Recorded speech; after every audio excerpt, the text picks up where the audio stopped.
আজ ১৭ই নভেম্বর। আজ আমার জন্মদিন। কোনো দিনই আমার কাছে জন্মদিনটা স্পেশালভাবে কিছু ছিল না। এর আগেও প্রত্যেকটা বছর আমি এই জন্মদিনের দিন ব্লগে বলেইছি যে জন্মদিন আমার কাছে কোনো বিশেষ কোনো ব্যাপার নয়। রোজকার দিনের মতোই একই রকম দিন। আর যদিও আমাদের মতো গরিব ঘরের মেয়েদের কাছে জন্মদিন বলে আবার কী আছে? স্বামীর জন্মদিন, ছেলের জন্মদিন এইসব সেলিব্রেট করব, ওতেই আমার কাছে অনেক আনন্দ আমি খুঁজে পাই। নিজের জন্মদিন বলে কিছু ভাবি না। প্রত্যেকটা বছর আমার মা আমার পছন্দসই রান্না করে দেয় আর সাথে একটু পায়েস আমাকে করে দেয়। ওতেই আমি খুশি হয়ে যাই। আর এবছর একটু স্পেশাল ছিল আমার জন্মদিনটা। তার কারণ মা আমাকে বলেছিল, "এবছর জন্মদিনে তুই আমার কাছে চলে আসিস। এবছর তোর জন্য কিছু করব ভেবেছি তোর বাবা আর আমি।" তো সেই হেতু আগের দিন চলে এসেছিলাম মায়ের কাছে। মায়ের কাছে এসে দেখি তো মা একদম তোড়জোড় করেছে তুঙ্গে। অনেক, অনেক কিছু স্পেশাল ব্যাপার করেছে।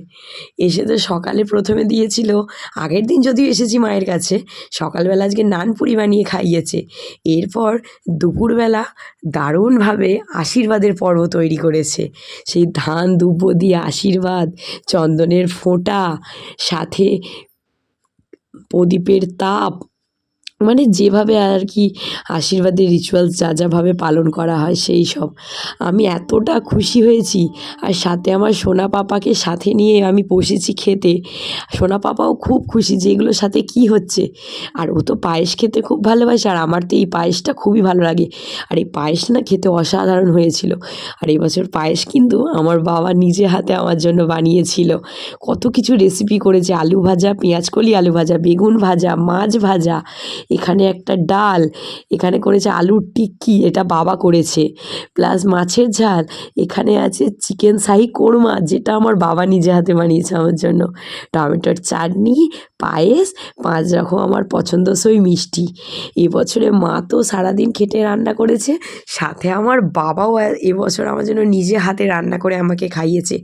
আমি যে কতটা আনন্দিত মানে কি বলবো। এবার বরমশাইকেও তো সাজিয়ে এমনভাবে খেতে দিয়েছে যেন মনে হচ্ছে আমাদের দুজনের বার্থডে আজকে একসাথে সেলিব্রেট হচ্ছে। আমি এবছর এই দিনটা না জীবনে ভুলবো না।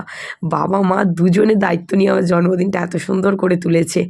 ঘরে অনেক বেলুন নিয়ে এসেছে, বলেছে ঘরটাকে সাজিয়ে দে দেখিনি, দিয়ে ঘরে বেলুন দিয়ে একদম সুন্দর করে সাজিয়ে দিলাম। এরপর বাড়ির সামনে দিয়ে কার্তিক ঠাকুর বিসর্জন যাচ্ছিল খুব ব্যাঞ্জ বাজিয়ে, তো সেই কার্তিক ঠাকুর বিসর্জনও দেখলাম। আর এই দেখো সন্ধ্যাবেলা বাবা আমার জন্য নিজে হাতে কেক কিনে নিয়ে এসেছে। কেকের উপর লিখেছে রূপুমা।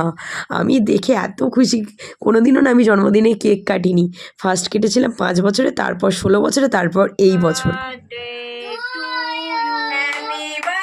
Happy birthday to you. Happy birthday to you. Happy birthday to you.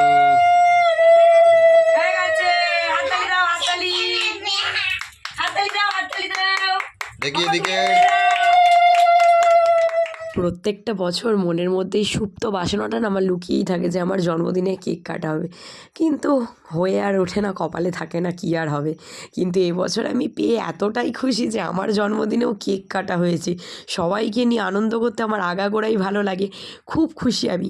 এরপর যখন কেক কাটা হয়ে যাচ্ছে, বড়মশাই যখন বাড়ি যাবে, এবার বাড়ি যাওয়ার পথে ও আবার আমার জন্য নিয়ে এসেছে ২টো গোলাপ আর সাথে নূপুর। আমি না এটা আশাই করিনি যে ও আমার জন্য গোলাপ আর নূপুর কিনে নিয়ে আসবে।